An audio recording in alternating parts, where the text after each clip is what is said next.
Communiqué numéro 002 CNRD 2023. Depuis le 26 juillet 2023, le peuple de Guinée, à sa tête le Comité national du Rassemblement pour le développement CNRD, suit avec beaucoup d'intérêt l'évolution de la situation sociopolitique en République sœur du Niger, qui a conduit à la prise de responsabilité par le Conseil national pour la sauvegarde de la patrie, CNSP.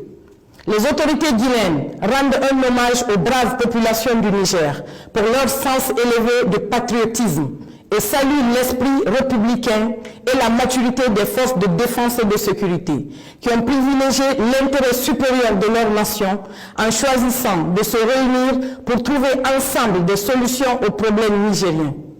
Le CNRD reste convaincu que les nouvelles autorités mettront tout en œuvre pour garantir la stabilité et la concorde au Niger et dans la sous-région. Les mesures de sanctions préconisées par la CEDEAO, incluant une intervention militaire, est une option qui ne saurait être une solution aux problèmes actuels, mais entraînerait un désastre humain dont les conséquences pourraient aller au-delà des frontières du Niger.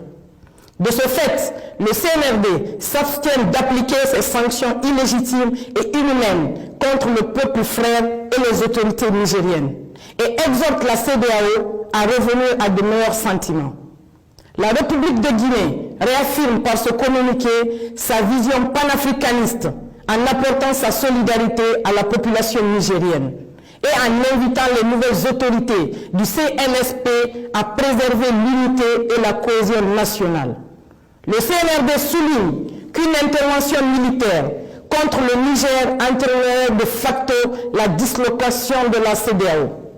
De même, les peuples frères du Mali, du Burkina Faso, du Niger et de la Guinée aspirent à plus de reconnaissance et de respect de leur souveraineté.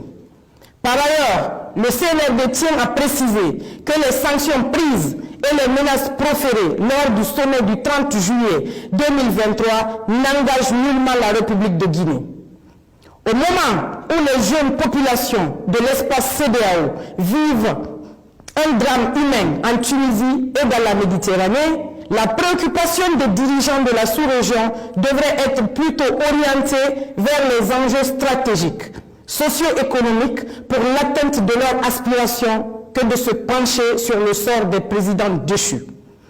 Conakry le 31 juillet 2023 pour le Comité national du Rassemblement pour le développement, le général de brigade Ibrahima Sori Bangoura.